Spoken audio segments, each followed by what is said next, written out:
This is the Whole Care Network.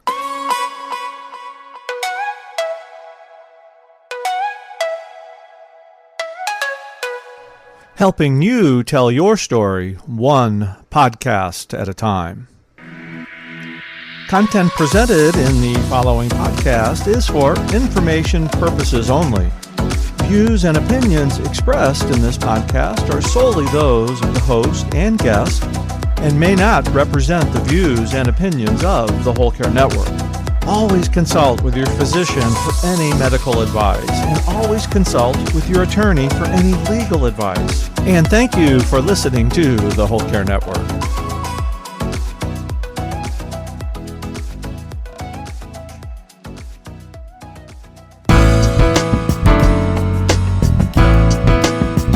I remember one time he was like, I think your situation is harder. He's like, I think you have the harder job. As a caregiver for him? Yeah. And like picturing me as a grieving person, I think. And I was like, that's false. I was like, nope, I don't think that's true. This is the Heart of Hospice podcast with Helen Bauer. Dr. Lucy Kalanithi is my guest today to talk about life, loss, grief, and how she's still writing the epilogue to her husband's book, When Breath Becomes Air. Whether you're a family caregiver or an end-of-life professional, the Heart of Hospice is here to enhance your hospice experience by connecting you with information you can use about end-of-life care.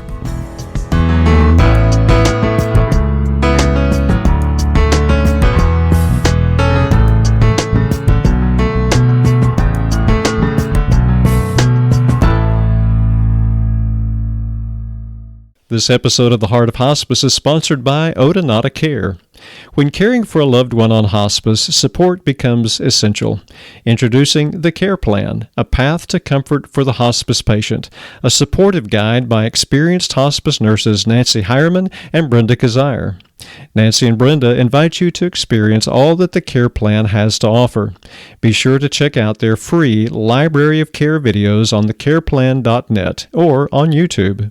Purchase your copy of the Care Plan today at thecareplan.net. My guest today is fantastic. And I have to say, this may be, out of all 89 episodes that have ever been recorded, this might be my favorite one. It was awesome. So Dr. Lucy Kalanithi is a clinical associate professor of medicine at Stanford University. She is an advocate for patient-centered care. She's also the widow of Dr. Paul Kalanithi, author of the #1 New York Times best-selling memoir, When Breath Becomes Air, which was nominated for the Pulitzer Prize and translated into more than 40 languages, and for which she wrote the epilogue. Lucy has served on leadership boards for TEDMed, the Coalition to Transform Advanced Care, and the American College of Physicians. Her award-winning podcast, Gravity, explores narratives of suffering. So we are talking about all the stuff today. Grief, loss, suffering, the conversations around grief, and what it was like for her to be her partner's husband was when he was experienced such a serious illness. She's going to be telling her story about their relationship and what occurred with Paul's health and how it shaped her career and her life going forward since his death. She talks with me about her perception of the current healthcare systems that we have here in the U.S. and how she sees herself as a clinician and how she views her patients as well. And she's going to be talking about how she wrote the epilogue to the book, how that came to fruition and what that process was like for her. So here's my conversation with Dr. Lucy Kalanithi.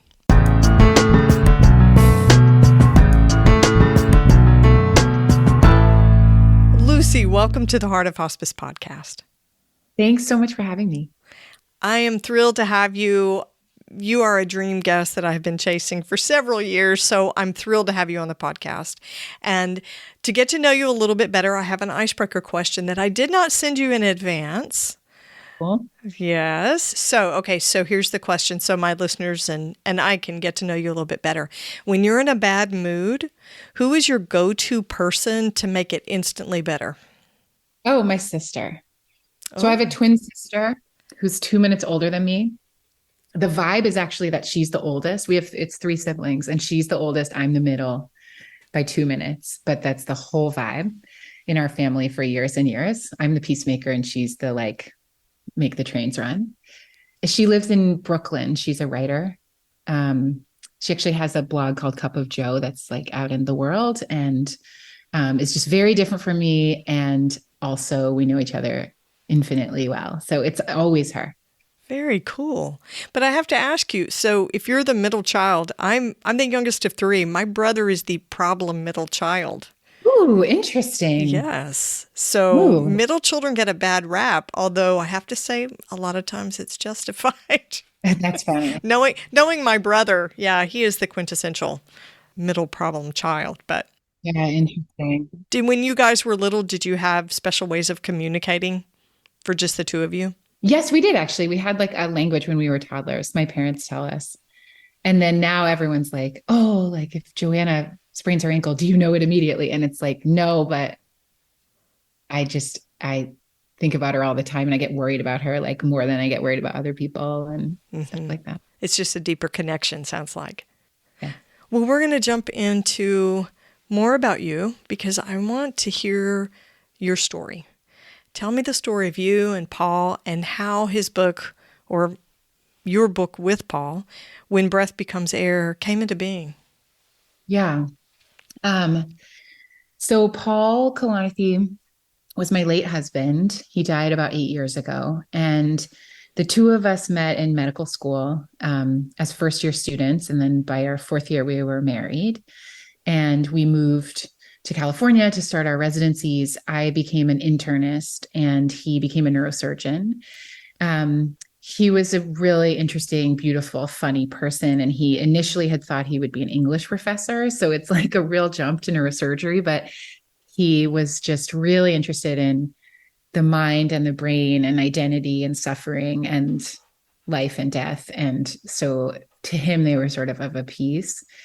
And he was on his way to becoming a really good surgeon, and then started to become sick, actually, when he was a senior resident in neurosurgery at Stanford.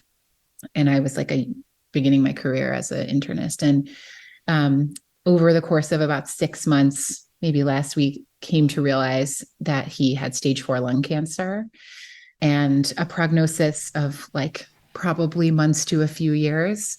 Initially, we thought it was weeks, and then it sort of stretched out into this other uncertain future. And he lived for 22 months with that illness.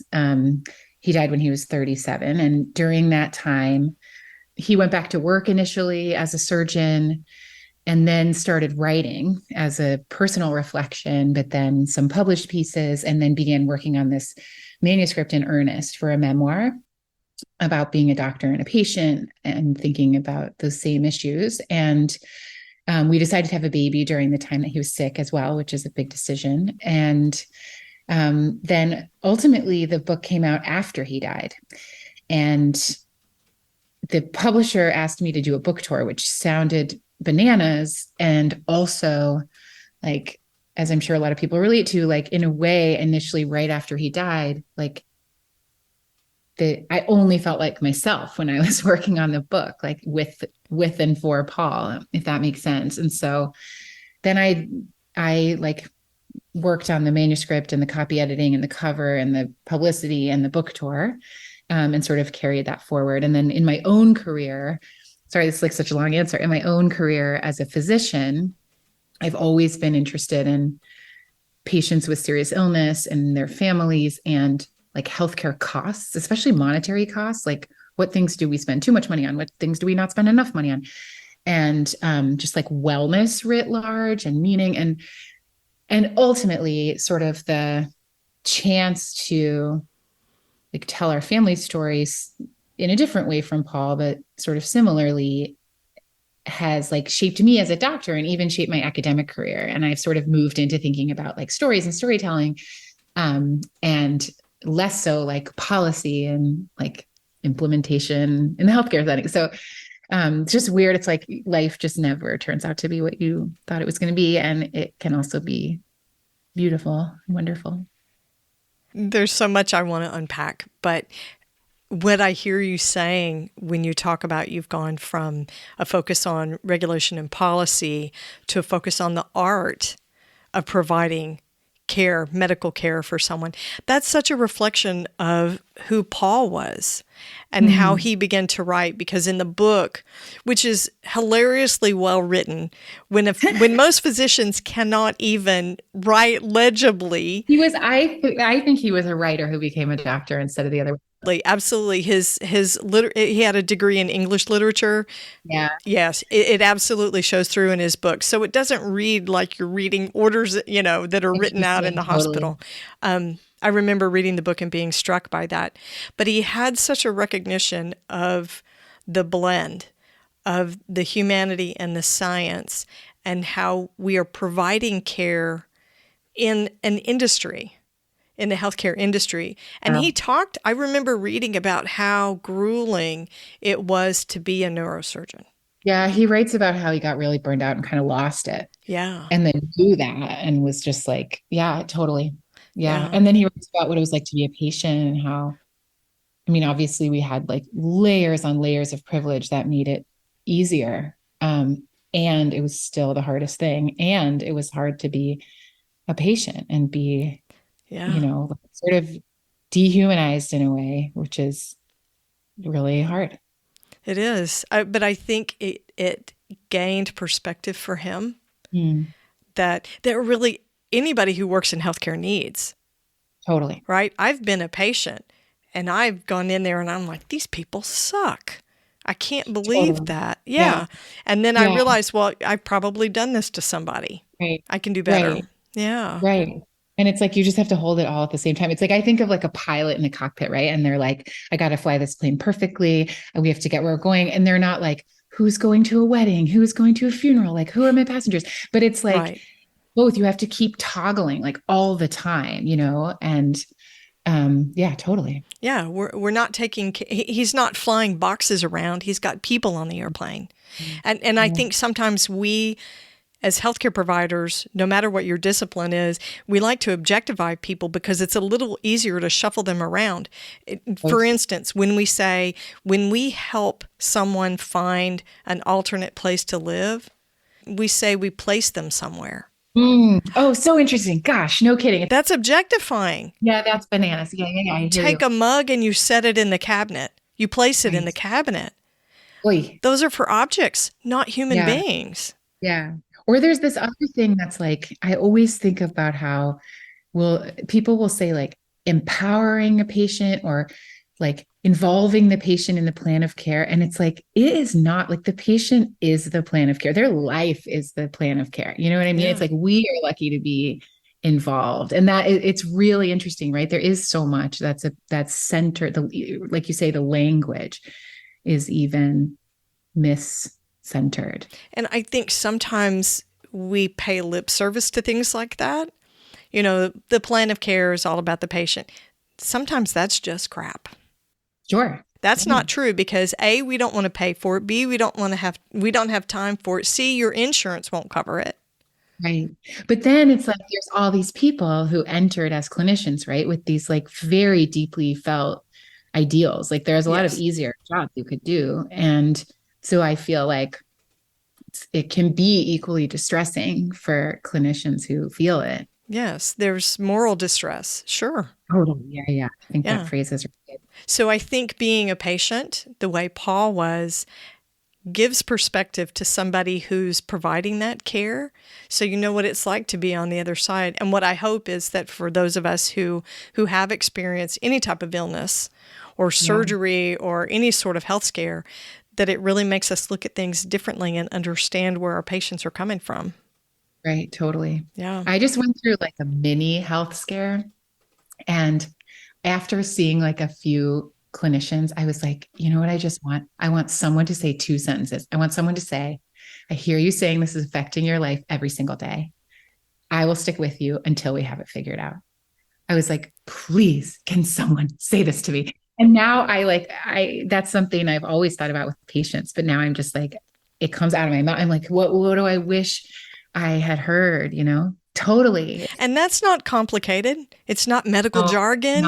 It's not. No, it's people jargon. It's just talking to somebody. Yeah, yeah, yeah.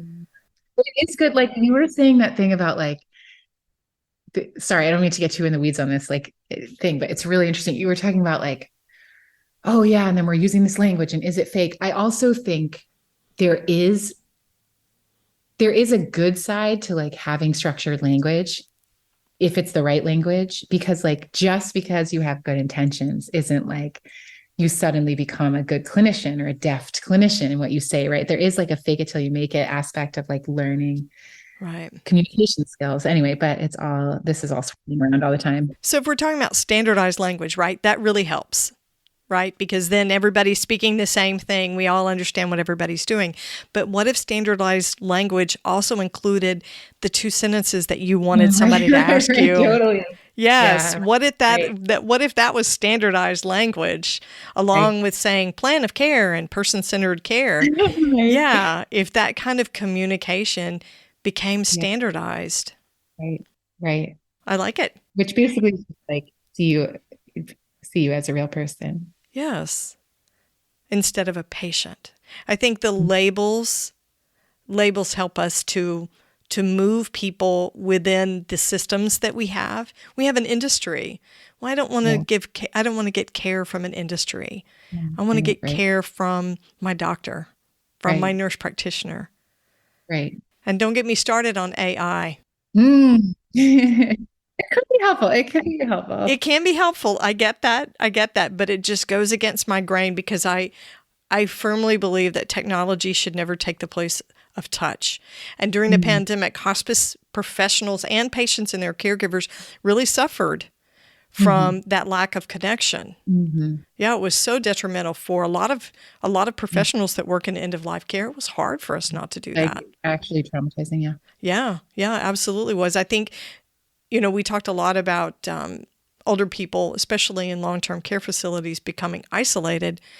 I think that the providers that worked in end-of-life care became isolated as well.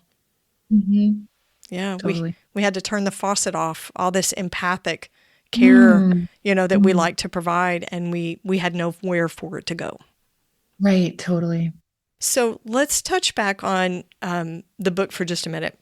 Yeah. Yeah. So after Paul's death, the publisher wanted you to write the epilogue.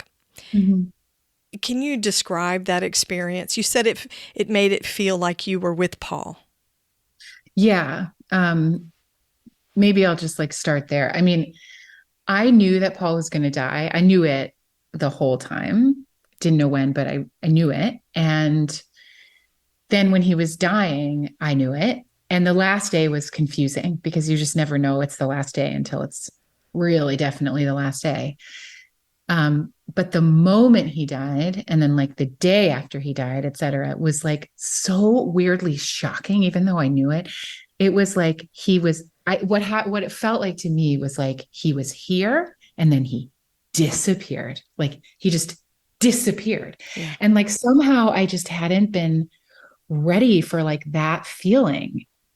And during his illness, and obviously like during a marriage, you are so intertwined, and like especially during the intensity of an illness like that, like you sort of become fused, right? Like I remember we would go see the oncologist and she would say stuff like, how's the new pain medicine working for you guys?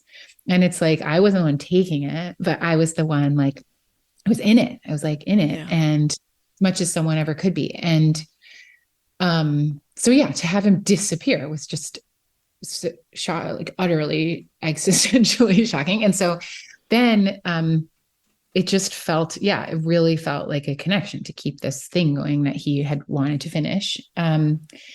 And initially when they said, do you want to write the epilogue, I was like, what? And then I sort of realized like, well, if Paul could have told the story of like how he died, that actually he like would have, like that was like part of his story. Right. So that felt like it deserved to be told. And then I also, the epilogue like talks about that day and then talks about like reflecting on him and like even where he's buried, and then what's a little bit of what was happening after that in those months. And so Yeah. And so, but I'm not a writer. I'm more of a talker. And so I initially said, well, can I have a ghostwriter? And so they matched me up with this woman. She's so amazing. Her name's Emily Rapp Black, and she's a memoirist. And she had a child who died of Tay-Sachs, and she also has a limb difference and has a prosthesis for one of her legs. And she's like very interested in like mortality and embodiment and just like big questions. And she's like incredibly lyrical, and she's incredibly profane. Like she's like swearing all the time when you're actually with her in person. She's like the perfect grief buddy. And so she actually flew in like with her young child, and I had me and Katie, and we spent like 2 days together, just like going through pictures of Paul, talking about Paul.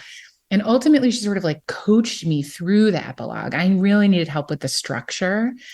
She sort of gave me tips. Like one point she was like, okay, if you're describing the day that Paul died, like where was the light coming from in the room? And like what kind of chairs were you sitting in? And so I ended up saying like we were in these vinyl chairs that like our patients had sat in. And she was like, the more sensory detail you can give, the more visceral it is to the reader. And so weirdly, like the more specific you can get, the more universal it ends up feeling. It was really cool writing advice. Interesting.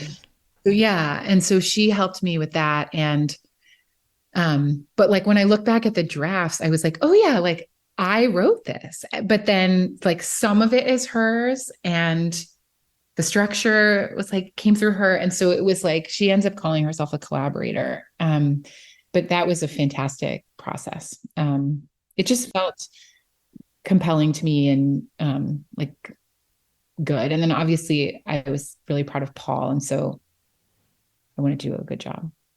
So did you and Paul ever talk about you writing the epilogue to the book? No.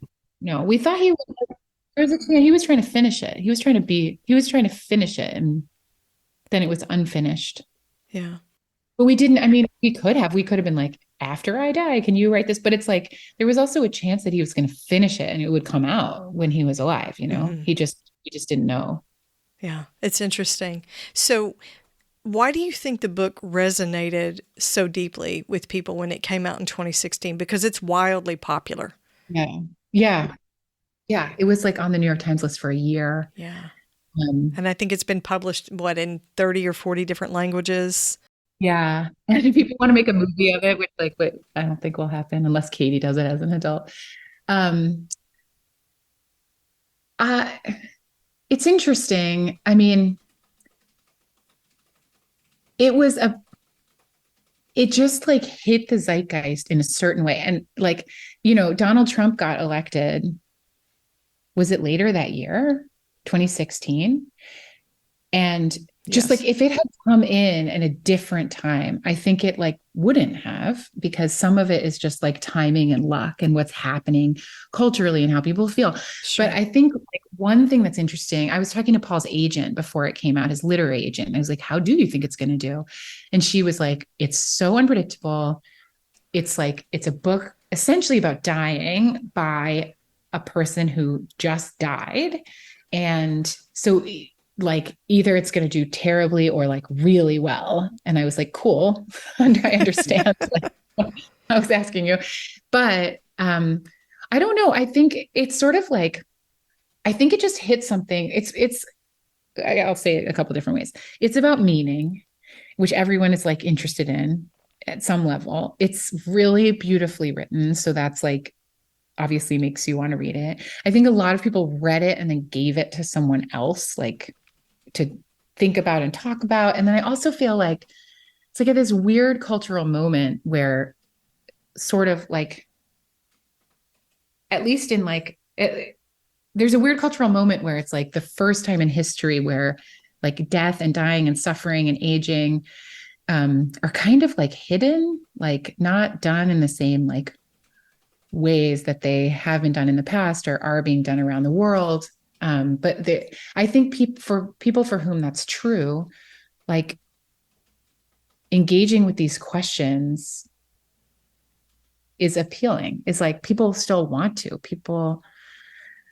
I think people sought it out as like, these are important questions that I'm interested in.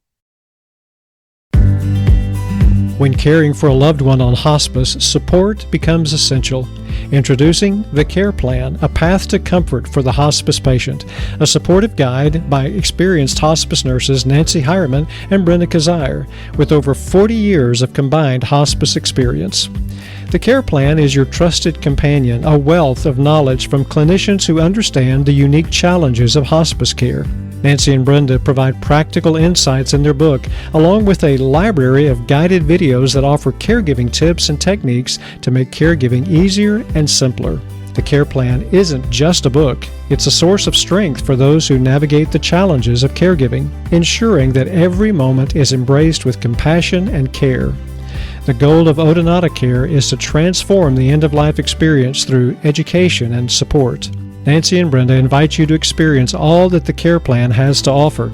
Be sure to check out their free library of care videos on thecareplan.net or on YouTube. Don't forget that the Care Plan is also available in Spanish. Purchase your copy of the Care Plan today at thecareplan.net.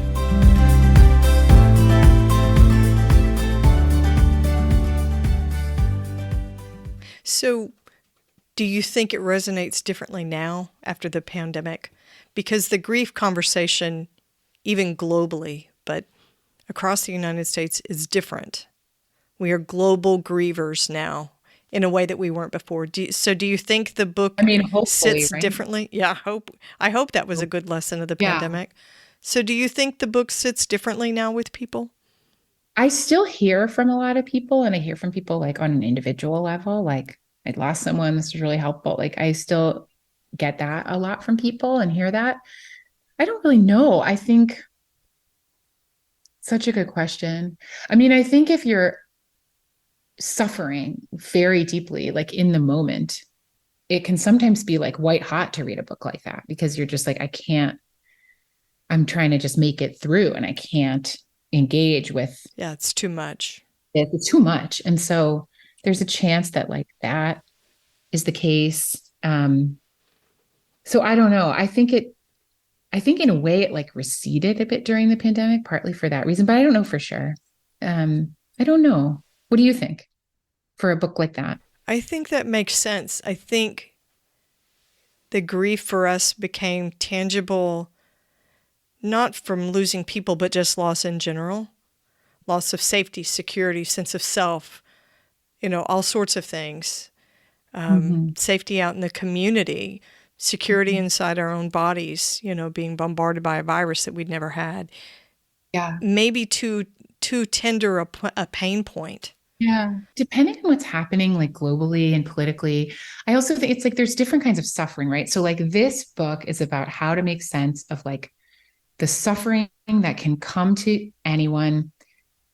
It's like bodily suffering, right? Like, how do I make sense of the fact that someday I will die? Right. But then there's another type of suffering, which is just like unjust suffering, like suffering that actually like is unfair, like in a true sense. Just compared to like lightning strikes your body randomly. And so I actually think like in a way, there's a different moral question when it comes to like injustice. And so I think a lot of people are going down that road also, with like wars that are happening and like leadership that's betraying us and, just like racism and all different kinds of injustice. And so this book is like related to that, but it's actually not the same questions.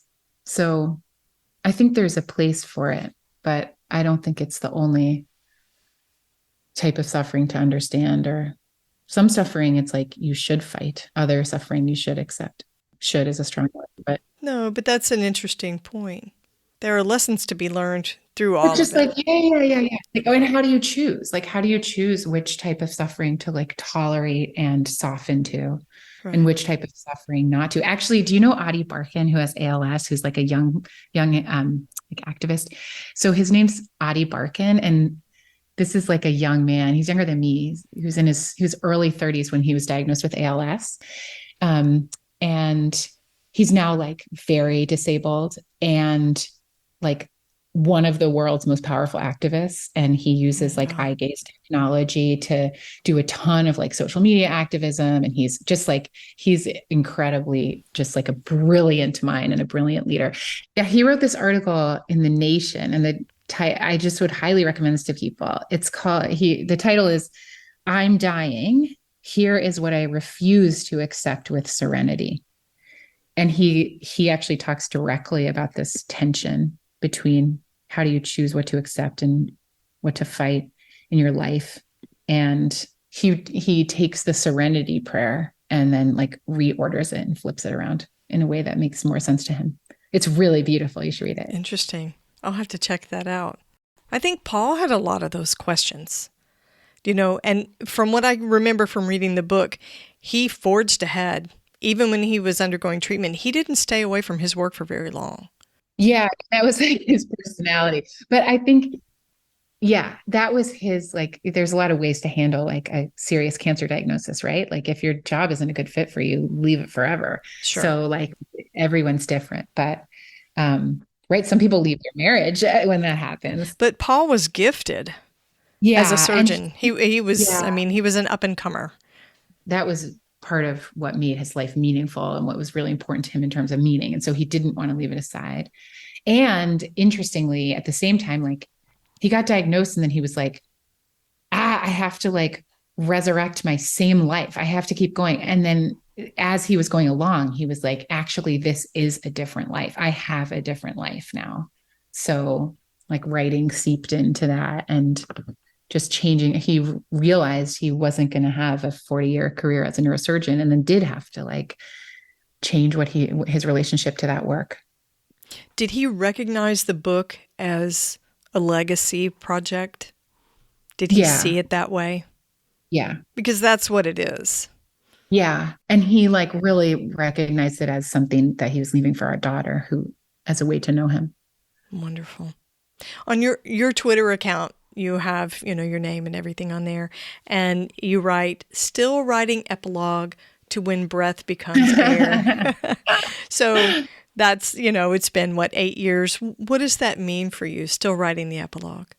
Yeah, that just like popped out. Yeah, I mean, it's just like, it just means like, we're still that story, or we're still connected to Paul, and I guess what I kind of mean is like, I guess like one piece of it, although I didn't really think this through, is like when breath becomes air is when breath becomes air, but when breath becomes air is also like real Paul and like Paul's real life. And like, similarly, like we're still writing the epilogue to like Paul and our family. Yeah. Well, Paul's life was your life. Totally. Yeah. Yeah. You were talking about how a married couple like that, especially when you go through something so significant, you're intertwined. So you're just carrying the story forward. Yeah. Totally. Is the way I see it. So do you ever reread the book? Do you ever go back and dip a toe in and read? Yeah. Yes, actually. So like just kind of randomly sometimes. I sort of have it memorized, to be honest. I've just like read it so many times, and then just being way in the weeds on editing initially, I just like, I know every single word. Mm-hmm. If someone says a sentence, I'll like can say the sentence after. So, yeah, I just know it really well. But then I am interested. Sometimes I think about like, okay, when it's my turn and I'm really sick, that might not be what happens to me, but it might be. And like, if I read it then, and it's different, like if I see more in it than I ever have, that will actually make me sad. Yeah, I don't know. But you would see it from a different perspective. That'll make me sad because I'll be like, what did I miss when Paul was here? Or maybe I'll be like, I understood every single thing. That's a hard one though. You want to of course think, oh, I was right there for every step, everything. But of course your emotions, your perceptions of it, your experience of the illness couldn't have been the same. Totally. And Yeah. and like Paul loved this poem that he like brought me in med school. And there was a line that was like circles touching at edges or circles touching at a point. And it basically is like, you can never be part of someone's like internal self. And like you try your best and you overlap and stuff, you Yeah. know? I remember one time he was like, I think your situation is harder. He's like, I think you have the harder job. As a caregiver for him. Yeah. Yeah. And like picturing me as a grieving person, I think. And I was like, that's false. I was like, nope, I don't think that's true. Wow. I get where he was going with it, because with his death, his suffering was ended. Yeah. But yours, you lived forward with yours. Yeah. I mean, I think he certainly thought his mom had a harder job. It's interesting that he could see that far outside of himself at that point. Yeah. Yeah. With such significant illness. So when you think about how people handle grief, obviously, hopefully, we've changed in that over the last 4 or 5 years. Do you think society has evolved in how we handle grief, how we talk about it, and how we support each other in grief? Yeah, good question. I mean, it depends like what you mean by society, right? Because there's also like a million microcultures and like Sure. some cultures are beautifully great at this. But there is this weird, like, it is hard to know what to say. I mean, when I have had friends who lost somebody, I am still Googling like what to write in a condolence letter, Are you Yeah, serious? Totally. What do you put on the card? And it's like, I think it's just like, it's hard. It's just hard. You want to be able to say something that is helpful, and it's like impossible it's like so many times you cannot help, no matter what. And so like, basically it's like, I've learned to just be like, I wish I knew what to say. I wish this wasn't happening. I love you. I'm here with you. It's hard, I kind of do think there's a shift. I don't know if this is coming from like whatever the name of the generation is that's currently like 24. Yeah, whatever they are. Yeah. If you just think about like stigma around mental illness or like people talking about their abortions, or I do think it feels to me like there's a cultural movement of like really trying to reduce stigma, and really trying to like help people be authentic, or like, here's my experience as a neuroatypical person, like just like truly necessary movement to be like, how do we support each other even as we're all different? I think so too. I think there's a building conversation that's happening. And sometimes I think it's because I work in hospice and end-of-life care, and I'm connected with all these people that deal in grief, or they're treating people with grief. And so maybe I'm a little bit over-immersed in it.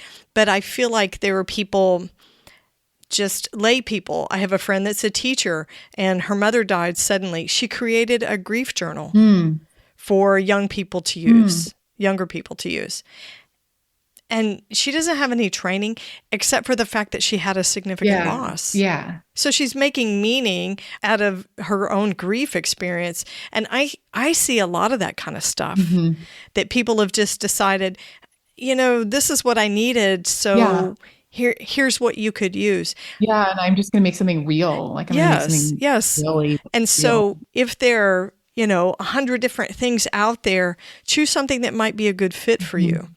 I was having a conversation the other day with a friend about this whole grief judgment thing that we have now, where we tell everybody, these are the horrible things that everybody keeps saying that you shouldn't say. Here's the deal. There is nothing you can say to someone who is grieving that's going to fit every person's grief style. Yeah. You're going to offend or hurt somebody. And the other thing is, you can't make it worse. They've already had the loss. Yeah. And it's like better to try. Yeah. So if the best thing you can come up with is, I'm so sorry for your loss. Yeah. There you go. And you're not going to remind them of it because they're thinking about it 100% of the time. So it's not like, ooh, should I say something? What if I make her cry? It's just like, it's right there. Yeah, what if I remind her Yeah, that her husband game just rules. died? I'm thinking she still remembers. Yeah. Yes. Yeah, so I do think that there is a building positive conversation about acknowledging who we are Yeah.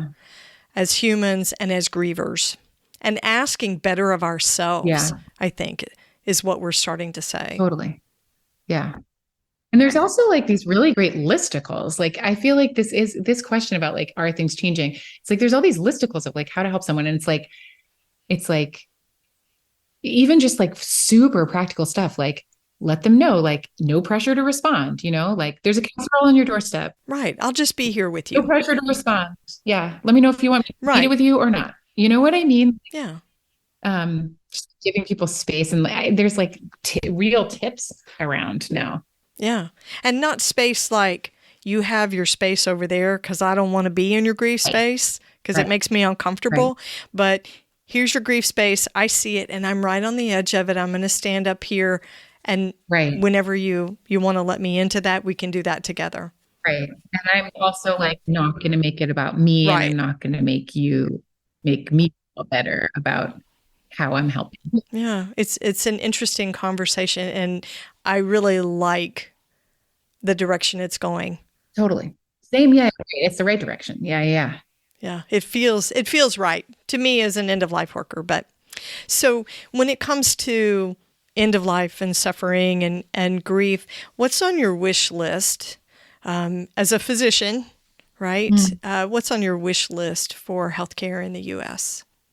Yeah. I mean, like thinking about end of life care, I mean, people talk about like death with dignity, right? Like death with dignity for everybody, whatever that means to them. And I think that is real. Like, I think like the American healthcare system often is not creating that for people. The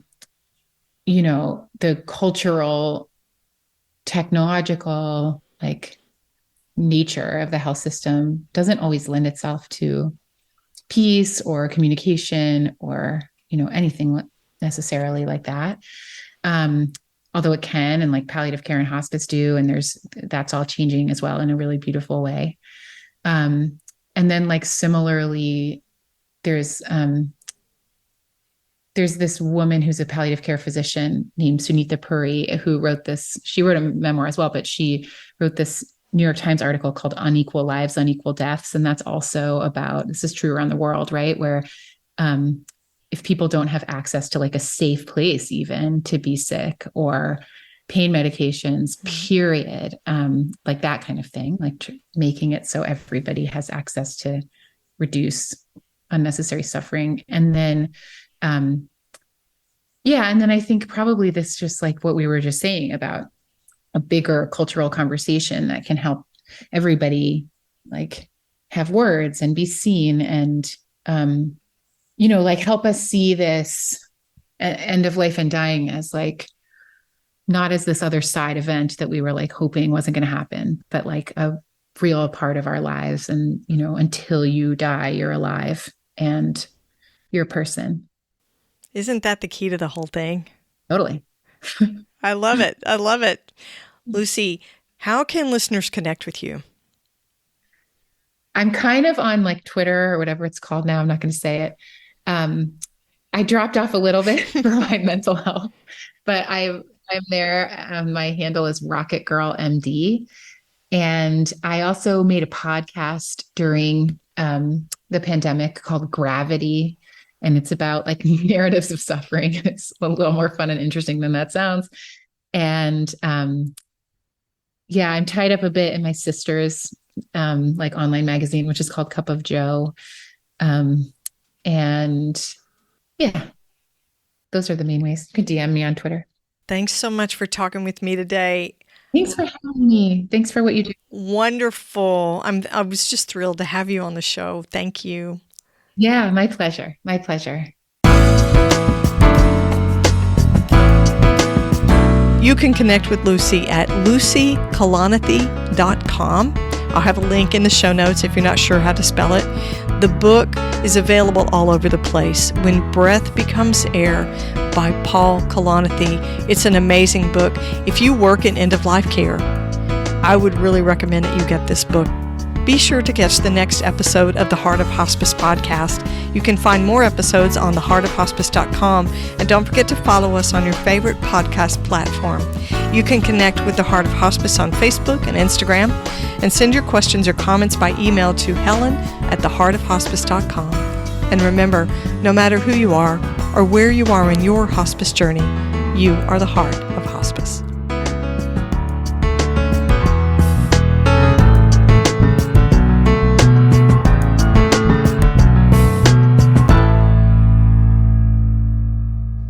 This is the Whole Care Network.